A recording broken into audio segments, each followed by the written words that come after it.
Hi guys, hope you're all well. Today I'm going to start a new kind of series of videos, and what I've done in group is I had a big list of things I'd like to try, different stones and faux techniques and things, and unfortunately I deleted it by accident.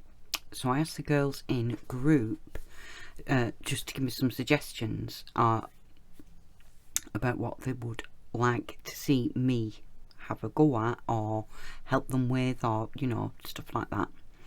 So I've had a massive response, so thank you to everybody. Some of the stuff is going to take a bit of practice, I think, so I thought I'd hit some of the easier things first. So the lovely Laura McLean Townsend, hi Laura, posted a picture of I think it was 6 different semi-precious stones, malachite and jade I think was in there, and also Australian opal, or milky opal as I call it. So I'm going to do the milky opal. I know this is a really quick way of doing it, guys. I personally think there are loads and loads of tutorials out there for opals, some more convoluted than others, some you know, you might prefer, so go and have a look. This is just my quick way of doing it, so I'll just tell you what you need first. You need some translucent clay. Now, I do know that quite a lot of my lovely subscribers struggle to get Cernit translucent, so I'm actually going to make a batch with Primo translucent. Now, I've never tried it with Primo translucent, but what I'm going to do is I'm going to add a tiny pinch of blue, the tiniest amount of blue into this, because I do believe that it helps with the cream cast on the stone. But we'll give it a go, guys. You know, I don't use this a lot, this is just my kind of spur if I get stuck. So we're going to use some translucent clay. You're going to need some sort of iridescent glitter. Now I've got this quite fine glitter, and it's quite iridescent. There's purples and blues in there.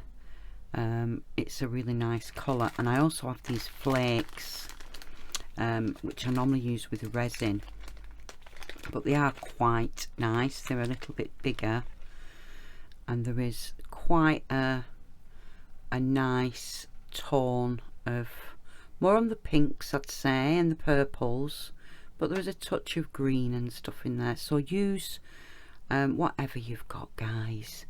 You know, it's to, you know, get a look of it, isn't it?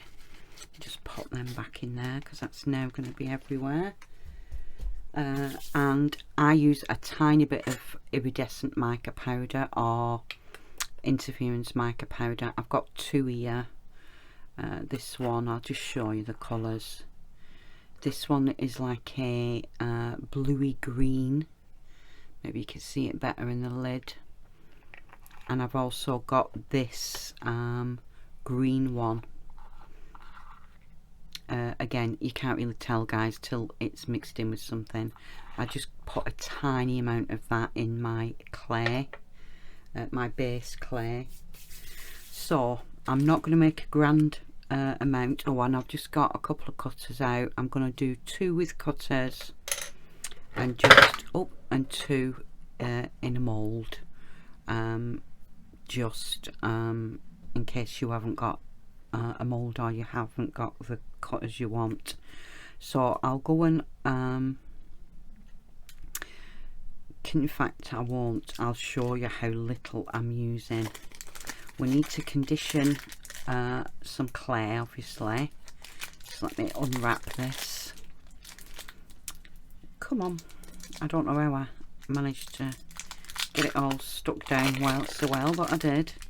I'm not, like I said guys, I'm not going to make a great deal of this, so I just want enough for 2 decent sized cabochons. I've got a bit of mica on my fingers, so I'm being careful. I'm just going to use this amount guys, which isn't a great deal. And what I'm going to do is I'll condition this on a 3 initially, but I do need 2 small pieces to cover the cabochon we're going to be working on. So I'll take a little bit out and do it as thin as I possibly can. So that's all I'm going to use guys, a little piece of that. In fact, to be fair, that's probably a bit too much. Oh, bit of cat fluff there, thanks Doris. Oh, I can't get this off. There we go. And I'll just cut a lump of this off. It's probably the equivalent in the smaller blocks of like 1 chunk, but that's plenty.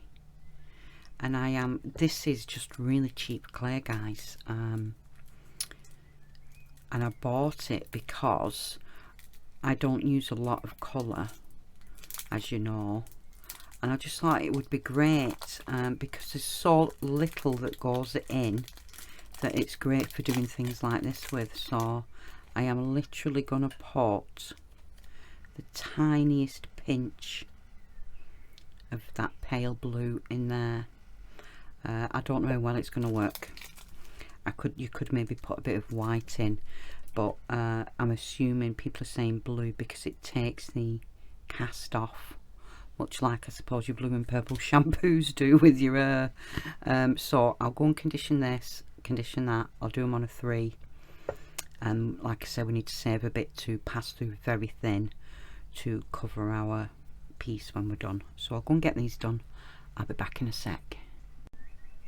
Okay guys, I've got my Cernit, and that's on a 3. I've got a piece of the Primo translucent on a 3.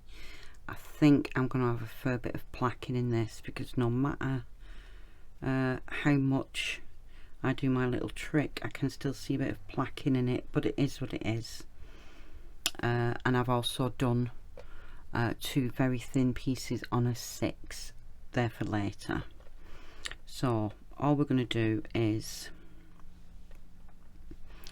I'll just cut these in half to start off with, and we're just going to take some of our bigger flakes and sprinkle them kind of randomly.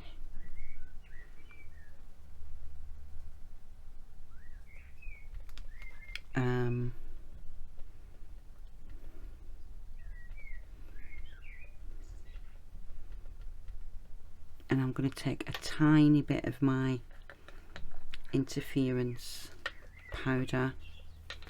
Let me just find a little brush. I'll just pop some into my lid, just a tiny amount, and just randomly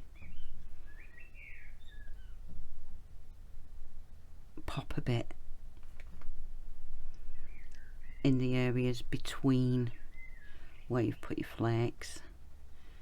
It don't have to be perfect guys, just little splodges of it, like so. And then we'll take our piece and cover and roll to get the air out. Oh, I seem to have picked a bit of clay up there. Yeah, and just roll that to get the air out. And then we'll do the same on this one.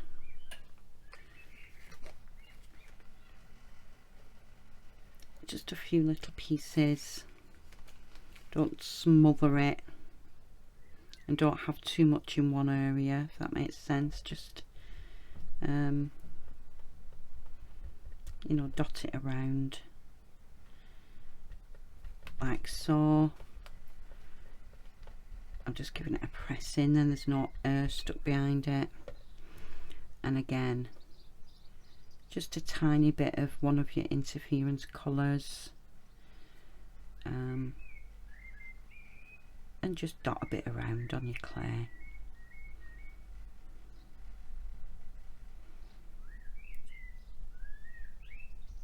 Like so. I think when I was first looking at Opal, making some Opal, I first did it with resin and it turned out quite nicely. And I watched the Sunday, is it Clay Preacher, is it?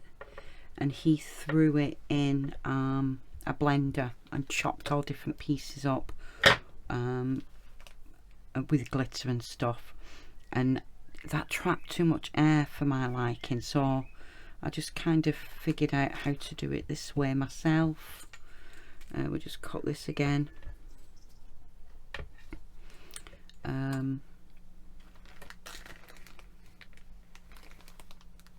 You know, just with a little bit of glitter and a little bit of mica. This works for me, and it's not an absolutely true one, but it works fine. It does the job. Just a quick one, I suppose. And of course I'm yabberting and I'm doing 2 lots. You could do this in 5 minutes, guys. It's that simple. You know, and you could experiment with your colours, you know, like the mother of pearl colours.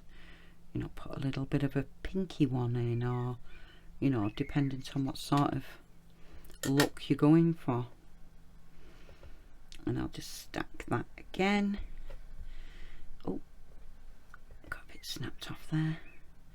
Stack that again. I'll just give them a little roll again, just to make sure there's not any air trapped. Oh, and just to consolidate my layers. And we're just going to do it again, guys.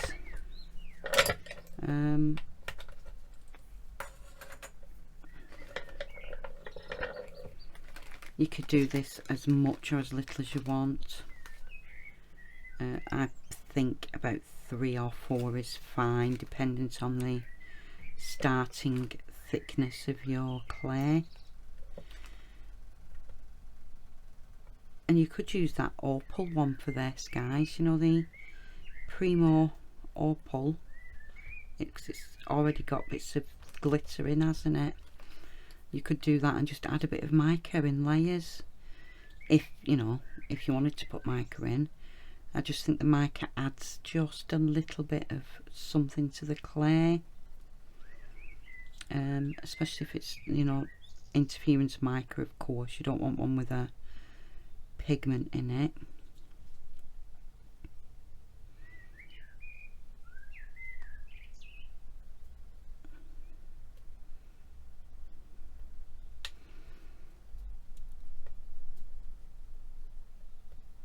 There and there. I think I'll just do it once more, guys, just to, I'm just going to turn that over just to make sure I've got a decent amount of stuff in there. I'll just give it a little roll, because this is going to have lots of plaques in, I can already tell. But I haven't got the patience today to just keep going and keep going. Right, a little bit of, oh, that was probably a bit too much. Let's just get that moved around.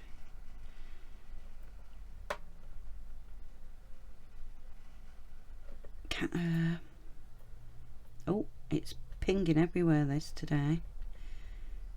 Just get these loose pieces picked up.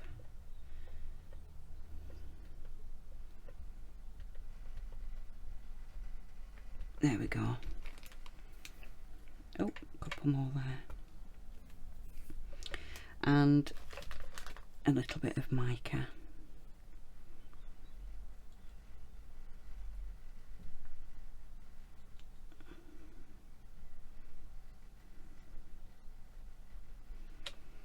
Okay, so we've got, oh, I didn't cut that very well, did I? Let's just pull that piece out.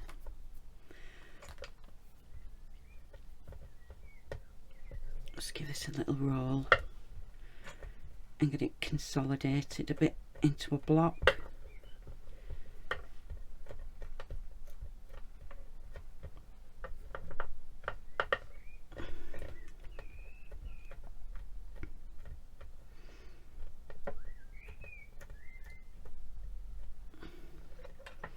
Give this one a little bit of a roll.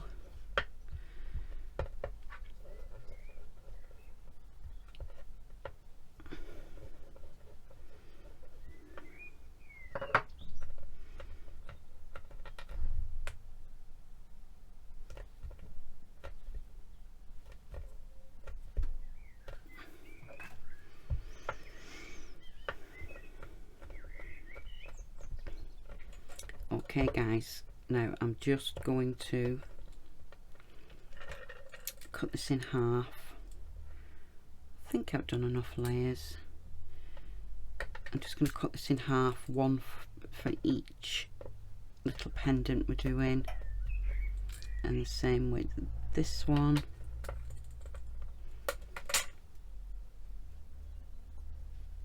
Just give them a squidge, then I know that there's not any air trapped.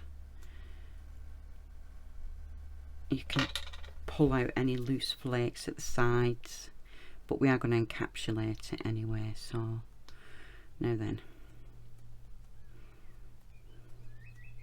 just give this a nice squidge. Same with this one, just making sure that it's all consolidated nicely, guys.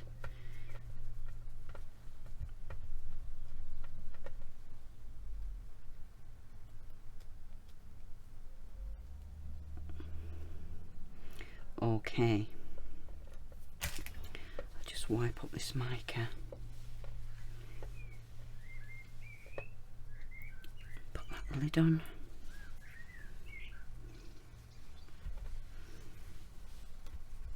Okay, now what we're going to do is I'm going to use one in the mould, and I'm going to use one with a cutter, just to show you two different effects. And what we're going to do is, let's have a look at this one. I'll just bring my mould in and have a see. I think that'll be okay in there. So sorry guys, I'm just getting a rough shape before I pop it back in. So I'm just going to do the moulded ones first. So that'll be my rough shape for, in fact let me just press this a little bit more just to get that weird shape out of the bottom. There we go. I had a funny line in it that I wanted to get rid of. This is probably a bit too much for this. Shall I do this in the triangle one? Yeah, I'll do this in the triangle one. And again, I'm just doing this just to give me a rough shape, guys. Let's just cut that excess off.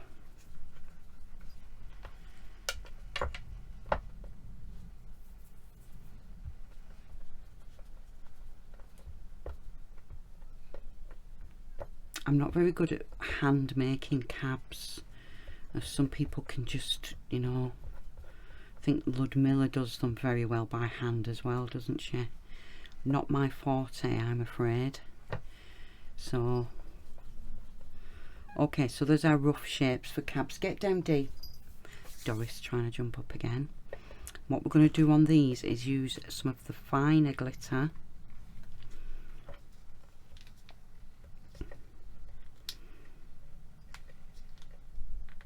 If I can open it.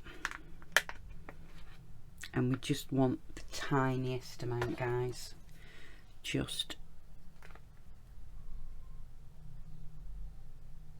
a few little sprinkles.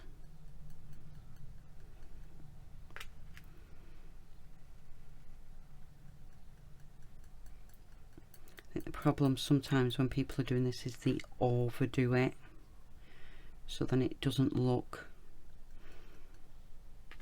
as realistic. And this is definitely a less is more thing with this glitter. I'm just getting the excess off my tweezers. I'm just going to pat it in with my finger like so. Make sure it's nicely embedded.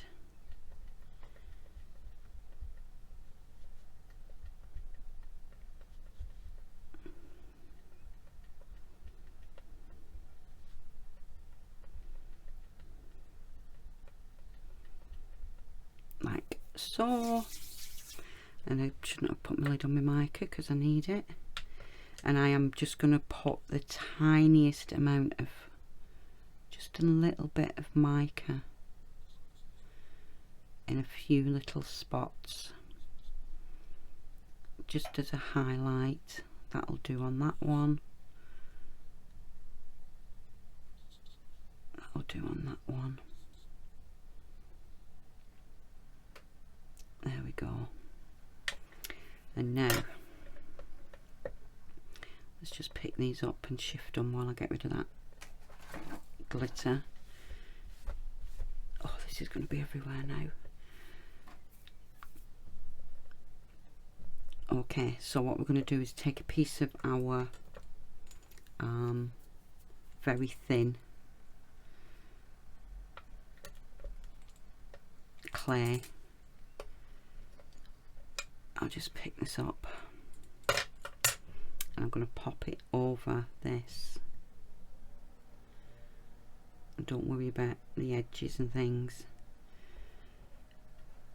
I'm just going to smooth it down so I know I've not trapped any air.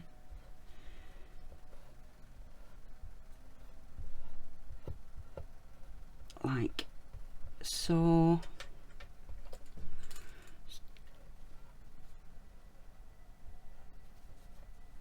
And I'm just going to pick this up and pop it into our mould.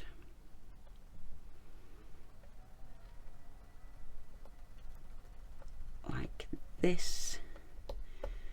You can fold this over if you like. You don't have to, of course, because there's more than enough in this mould anyway. Let me just give it a little roll.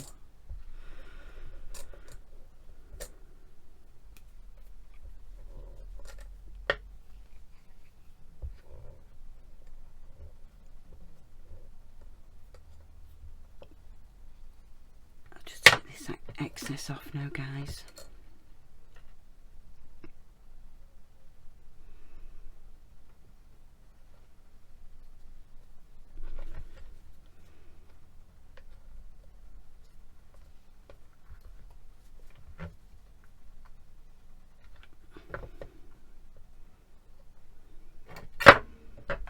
Okie dokie. Just give that another roll, just to make sure it's really well down. And I'm not going to bake these in the moulds, guys. I'm going to pop them out onto a piece of paper, if I can get it out, that is. Just loosen those edges. Oh, come on, doesn't want to come out. There we go. So there's our triangle one. Just giving the edge a bit of a smooth, guys. So there's our triangle one. and we just have to do our circular one.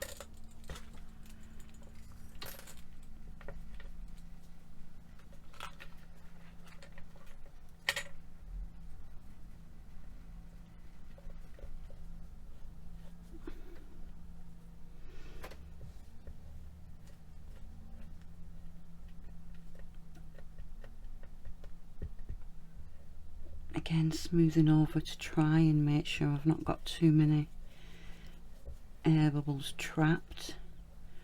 Although, as I've said, I think that this this Primo is going to be quite plaqued. I already know that. I can tell with how it looks.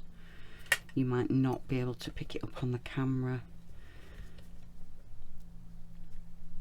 I'll just pop this into our circle mould like so. I'm just going to fold them over because it just makes it a bit easier while I'm rolling. Just roll it down, get that back pushed in.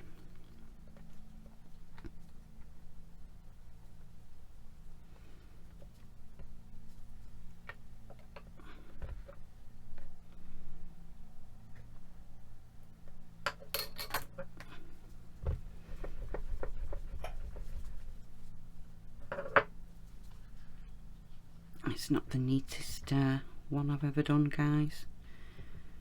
Apologies.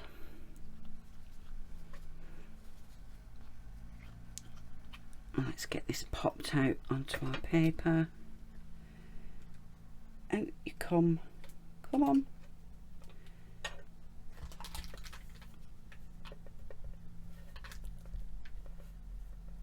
And I will be sanding them, guys, so I'm not overly worried about fingerprints at this point. Just want to make sure that it's a reasonable shape. So there's our moulded ones. And then for these two, just gonna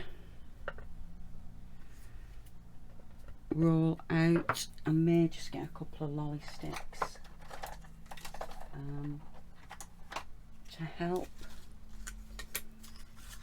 Just make sure it's an even piece.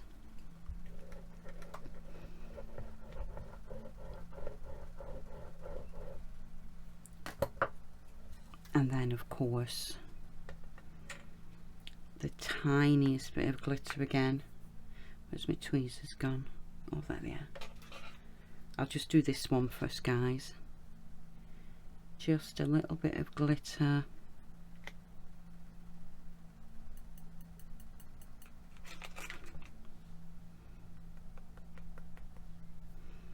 I'll just burnish that in with my finger. Just getting them bits up. Okay. Oh, I've spilt a little bit of mica on my desk, so I'll just pick that up. Tiny bit of mica. Just try and make sure you haven't got any hard edges when you brush it on, if that makes sense. You know, soften the edge of the bit you're using. And then we just need a piece of this very thin clay. Just going to lie this down and hopefully get the air out as it's going. There, that shouldn't be too bad. And I've got mica on that lolly stick and it'll get everywhere. There we go. And I'll just give this a little roll again,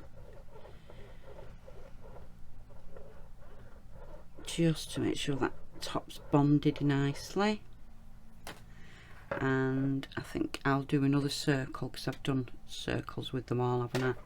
And I will use a bit of film just to get my edges nice and smooth.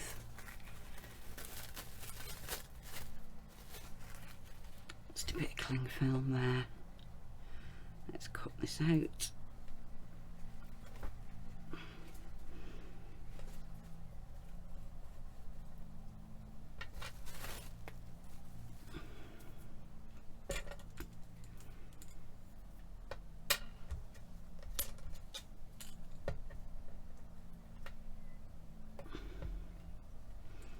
There's a little bit of mica flake there that I've just scratched out, guys.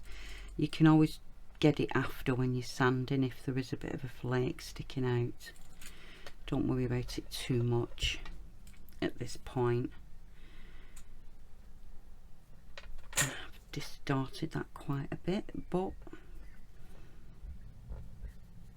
that's better. Because we are going to sand these, or you could put UV resin on them or varnish them. Entirely up to you. Let's just keep them bits together, and I can use these pieces again, guys. I can just roll them out thin and add a little bit more mica or whatever to them. It'll be fine, so it's not wasted really. And I'll just do the same with the what's it, the Cernit. I'm going to do this one square, so I'll just give it a nice roll.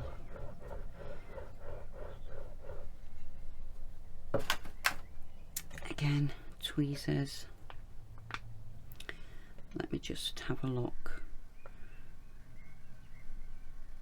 I'm just going to roughly mark it, guys, and I know I'm not putting too much stuff on.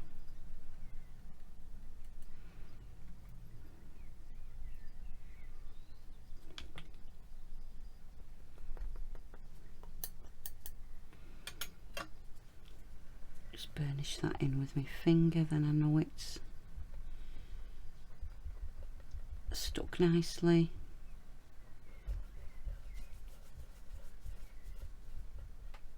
Bit of something stuck on it. Again, I've got a bit of spilled mica on my desk, guys, so I'm just using that.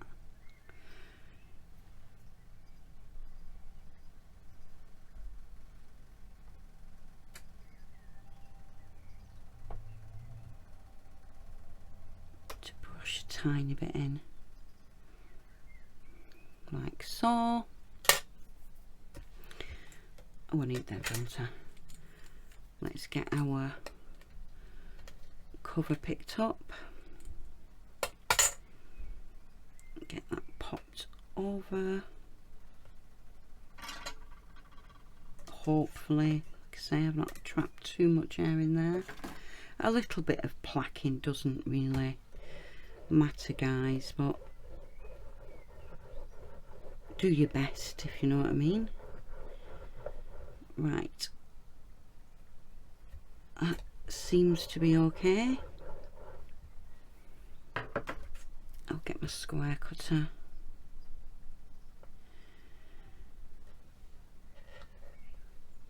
Oh, I didn't round it, did I? Never mind. This is a good cutter anyway. And again, I'll put these to one side, guys, and I'll just make opals again with it. And just add a little bit more if I need to my block. It will be fine. I'm just scraping up that loose mica with the clay. It can all get mixed back in. Nothing will be wasted. Just going to clean the edges up of this, guys, because there's just a bit of yak I can see on the edges. And I would sooner clear it up before I do anything else. Just a little bit more on that one. There we go. Brill. Nice little square there.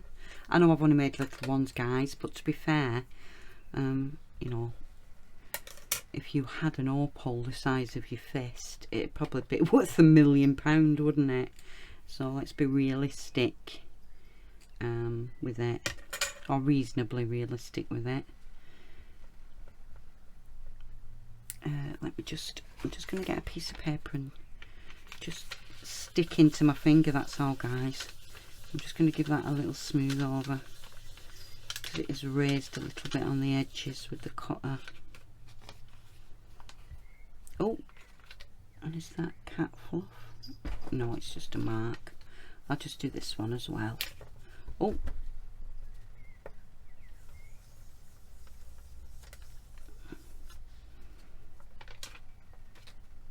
okay, I shall go and pop these in the oven, and I'll see you shortly. See you in a minute. Hi guys, they're out the oven. I have plunged them in cold water, which I generally do anyway. You can see I've got, I don't know if you're going to be able to make this out at all, I've got a little bit of plaquing, not a massive amount, and of course these ones are quite creamy rather than white, which is to be expected with the Premo, isn't it? I'm not sure, do Premo do a translucent white? Maybe that would work better, but you know, you can still do it, can't you? Opals aren't always white, the Milky or whatever. So I'm just going to go and give these a really good sand and polish, because that's kind of when the magic happens, guys. So I'll go and do that off camera, and I'll see you when they're done. See you in a sec. Hi guys, I'm just going to move you down a little bit. There we go. Just so I can, oh, bring this up closer. Right, here's the ones with Cernit, and I'm hoping you can make that flash out on the camera. Come on, zoom. There's a really lovely subtle flash. I think you're catching a bit there, and there is a little bit of plaquing, but again it kind of helps. Some plaquing helps with the milkiness, if that makes sense. Loads of plaquing doesn't help at all because it hides your sparkle, but yeah, there's some great depth in there because you can see some of the little pieces behind as well. And this is the Premo, and again there is some plaquing, not a great deal, but it does help with the milkiness when there is a little bit of it. I'm trying to get the camera to focus, and you can try and pick up some of the sparkle, but they do look lovely. So I'm not a big fan of the Premo, just because of the colour, but you can get a reasonable translucency with it on 4 stones, and it does lend itself to 4 stone, doesn't it, with that colour in it. But it's doable, guys, you know. Just treat them exactly the same. So there we go. I'll just put these on my hand as well and bring them up just so you can see side by side and hopefully catch some of that shimmer. I will take a few photos, guys, so that you can catch this shimmer that's in there. I'm not going to make anything with them, guys. They're just quick samples, really. Although that one's quite lovely how it's come out. So I may just wire wrap it or something. I haven't sanded the back. But there you go. My quick way of doing Faux Opal, or Faux Milky Opal as I call it. And as I've said, guys, I know there's lots of people who've done this sort of technique, some more convoluted than others, some more involved than others. I didn't really look, and many moons ago I did have a look at, like I said, the clay preacher who put his stuff in a little blender and chopped it into tiny pieces, and that was way too much faffing for me. So I've just done it how I thought it would work. Anyway, I'm going to leave you all to it. Thanks so much, and Laura, I hope you enjoyed that and you got something from it, and I'll see you all soon. Bye.